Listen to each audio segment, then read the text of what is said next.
The following program may contain scenes that may be disturbing to some viewers. Viewer discretion is advised.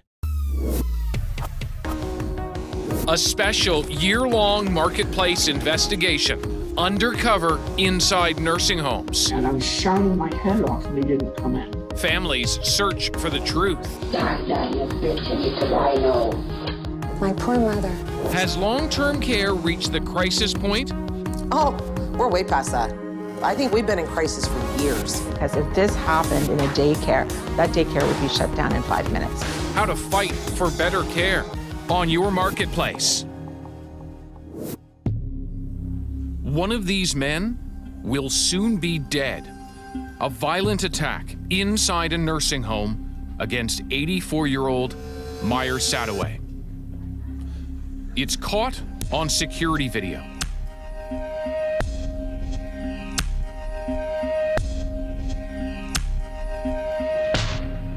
Video, the home, Baycrest, kept hidden from Meyer's family. It's shocking. It's a horror movie. Diane Miles and Frances Sadoway are his sisters. You get a phone call? I got a phone call. And what did they say? That Meyer had 2 falls. It would take months after the attack, after Meyer's death, for his sisters to see the video and learn the truth. I started crying hysterically, and I thought, I can't believe it. They said they can explain everything. They'll explain it. So I said, there's nothing to explain. It's very clear what happened between Meyer and this resident, how Meyer ended up dead. What happened to Meyer is not isolated in Ontario. It's why we're heading inside nursing homes. Because violence is on the rise.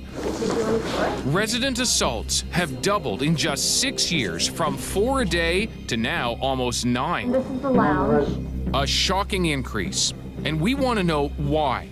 So we're visiting homes with some of the highest reported rates of abuse and neglect. Did you call?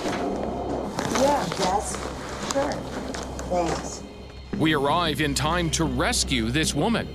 I think somebody needs help outside. Oh, thank you. I'm gonna get her in trouble. I know you. Crazy.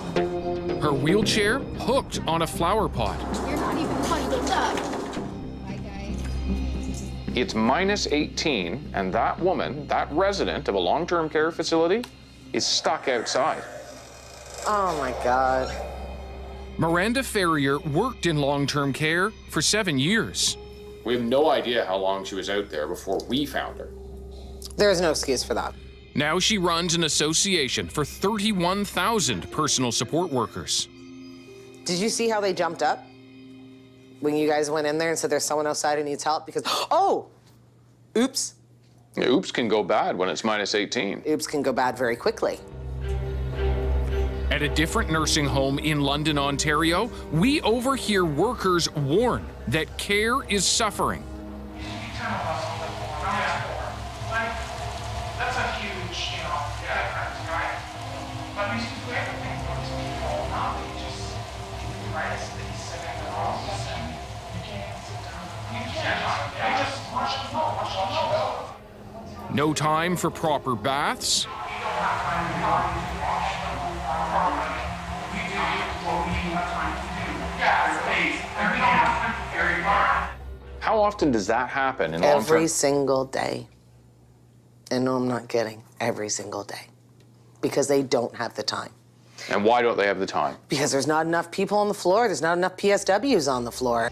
No time to check on residents.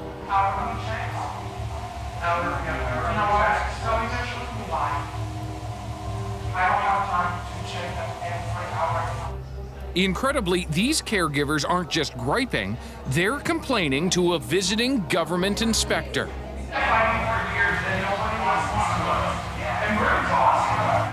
But the inspector says she's powerless. We only have our legislation, so it's called long-term care homes act. In that legislation, it does not say you need one PSW for every 10 residents. Right? There's no ratio. Yes, if you want to fight for that. But until that is And that is legal because no province has set a minimum ratio of caregivers to residents the way there is for other vulnerable populations like daycares. Which I don't think is very fair. These people built the society we live in today. And now they need us more than ever, and we're failing them. We are failing them in a big, big way. Miranda says understaffing is a clear factor in rising abuse and neglect. When we're talking about putting more care into the system, we need to talk about more scrubs on the floor. How many staff do you have? We need to talk ratios. I truly believe that is the answer to so many of our problems. Problems documented in thousands of government inspection reports. A resident dragging another resident who was screaming. Residents who punch, kick, and scratch. And one who died after being struck by another elderly resident. They have the 3 meal services and then the snack carts in between. Back on Hidden Camera, we want to hear what homes are telling families about staffing on official tours. In the mornings, we're getting everybody out of bed. There's 3 PSWs per floor. So your minimum ratio would be 10 residents to 1 PSW. Okay. On our secure home area, that ratio is actually 7 residents to 1 PSW. In my experience, when people have gone into long-term care facilities and they ask what is the minimum ratio, they say 1 to 8, but that's not the truth. The real story? Not one province has set a minimum. There's no rule. No, there's no rule. No law. No law. No requirement. Nope. But we're hearing a different story from some care home administrators. It's all more or less ministry regulated. Okay. And you're allotted so many. That isn't true. There is no allotment, no minimums, but we hear it again. So there is a minimum requirement for X amount of staff per resident, and we meet those requirements, and there's times that we exceed the minimum requirement. So what gives? Well, I mean, what are they going to say to a family that's coming in on a tour? Think about that. They're there to sell. Well, don't lie. Well, but they're there to sell. There is no ministry standard. Do you think the current staffing levels in Ontario long-term care are sufficient? Absolutely not. Lawyer and elder advocate Jane Meadis says nursing homes aren't staffed to deal with the changing profile of the average resident. We have a much older and sicker and frailer population, so you're getting more people who are acting out and have these behaviors. Is there a direct line for you between the higher number of abuse incidents and people with dementia? Absolutely. I think that that's a huge number of the people that are acting out and having these behaviors. Homes used to manage aggression with drugs. Many residents with dementia were given powerful antipsychotics. About a quarter of all residents are given antipsychotic drugs, and they may not all really need them. She couldn't walk, and a lot of times she couldn't talk. What we are now doing is drugging our senior population into submission. There was pushback, and antipsychotic use dropped by a third. Seems like good news, but what happened? We hired statisticians to dig deep in the data, and they confirm as antipsychotic drug use went down, abuse in nursing homes has gone up. Doesn't necessarily mean one caused the other, but without extra staff to deal with the aggressive behavior, reducing drug use may have had unintended consequences. People like Meyer face that violence. He tried to block a larger man, a wanderer with dementia, from entering his room and was attacked. When staff do react, they lead the aggressor away. But there's no one to help Meyer. He struggles and falls, trying to escape. His hip is broken that night. He dies 4 days after the attack.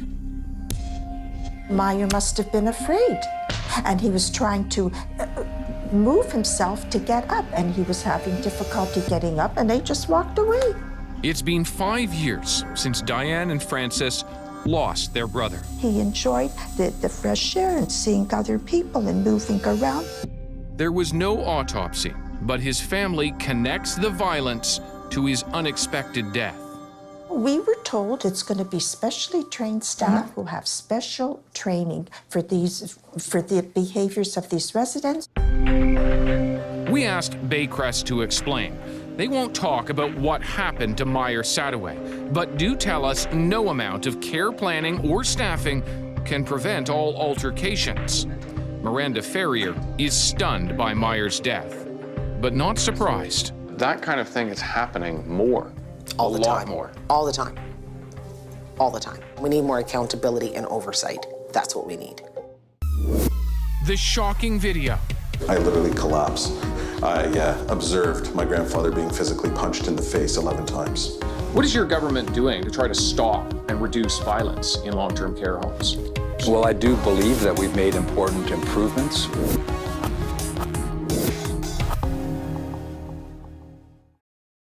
Crying out for care on your marketplace. The video is shocking.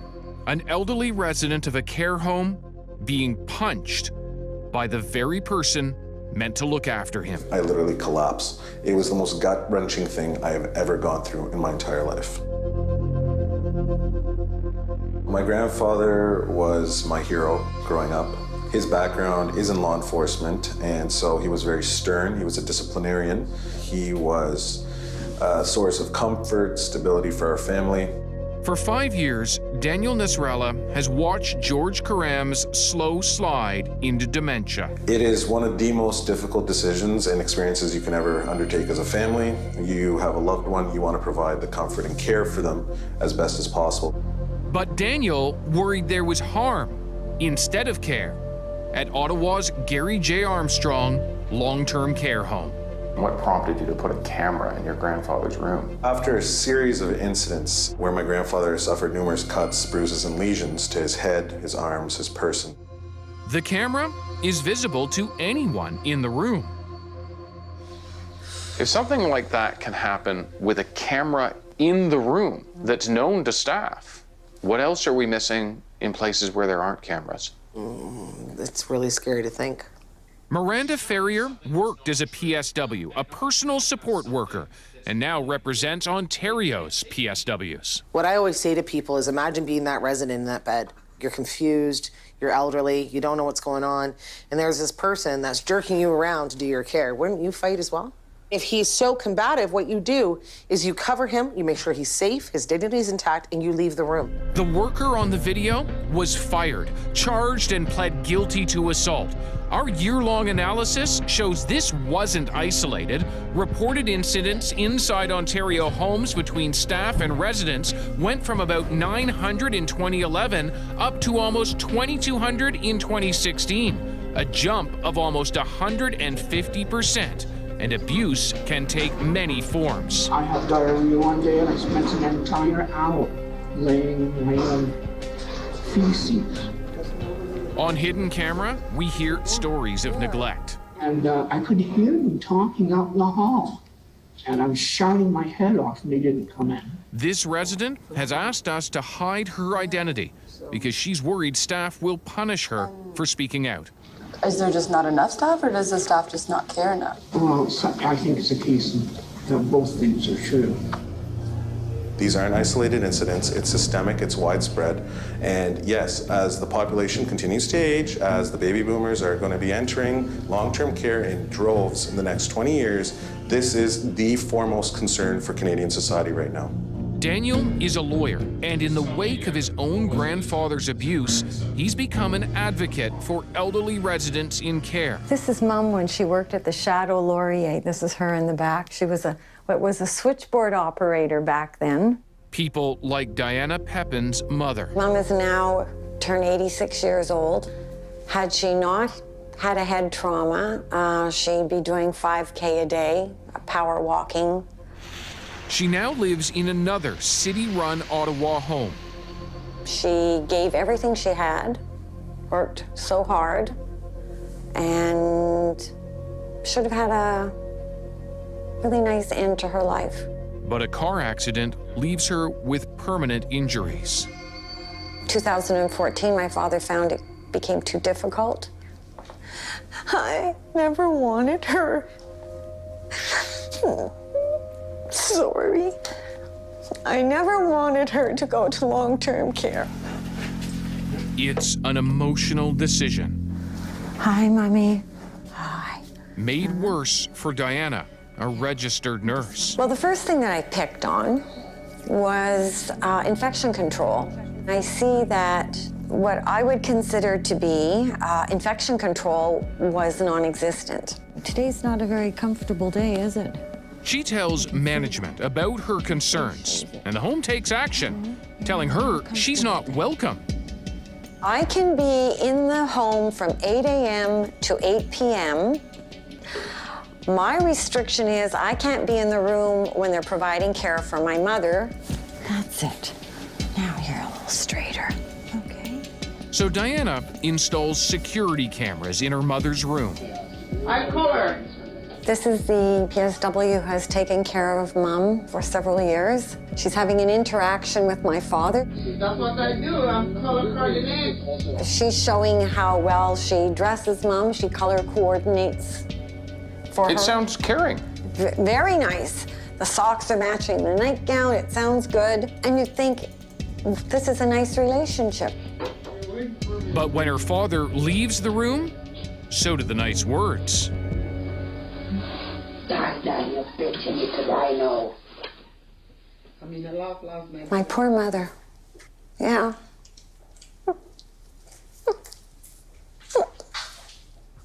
I don't imagine this has been an easy road by any stretch. Oh, it makes you not trust people. You know what? It just makes you not trust your own judgment sometimes when you think people are okay. And then you find out that you can be so duped. The PSW in the video was fired, along with 2 bystanders. The City of Ottawa says it has a zero-tolerance policy for abuse and has been working on an improvement plan. These are people who really are the most vulnerable. They're more vulnerable in many cases than children, because if this happened in a daycare, that daycare would be shut down in 5 minutes. In Ontario alone, homes have reported about 21,000 incidents of abuse over 6 years. We share some of those cases with elder advocate Jane Meadus. We found a PSW, a personal support worker, returning to work after an allegation of abuse without any further training, another incident of resident-to-resident sexual abuse, and then finally resident-to-resident abuse that took place while the staff were asleep. Are these isolated, or do you hear about things like that all the time? I hear about these things all the time. There's nothing worse than getting a call from a family member telling you about how they walked into a room and found their family member being assaulted, or discovering that their mother was sexually assaulted. We have people crying on the phone every day. And these are incidents under which they caught it. That's correct. And they're not always caught. I would say that many of them aren't. The man on the floor died 4 days later. What do you say to a family whose loved ones are facing violence, abuse, and neglect?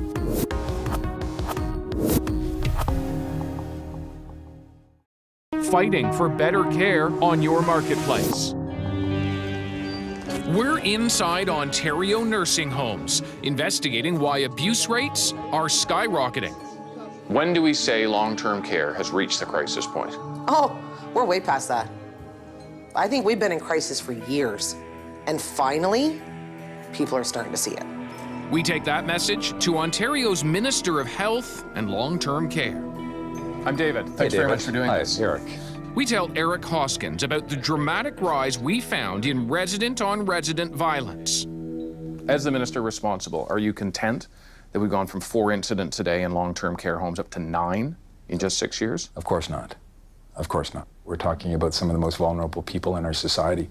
I won't stop. I won't rest until those numbers diminish and go to 0.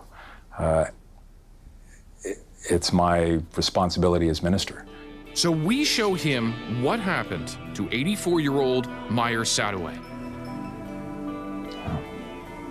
The man on the floor died 4 days later. I'm very sorry to hear that. Of course, it's very painful to watch. And what do you say to a family who has experienced something like that when there are an increasing number of families whose loved ones are facing violence, abuse, and neglect? Well, first of all, I'd say that I'm very sorry to that family. No family should have to witness or experience that, let alone the tragic result. But what I will say is that I take these incidents very, very seriously. Ontario is promising more direct care hours in nursing homes. But many frontline workers say without a minimum number of staff, homes won't improve.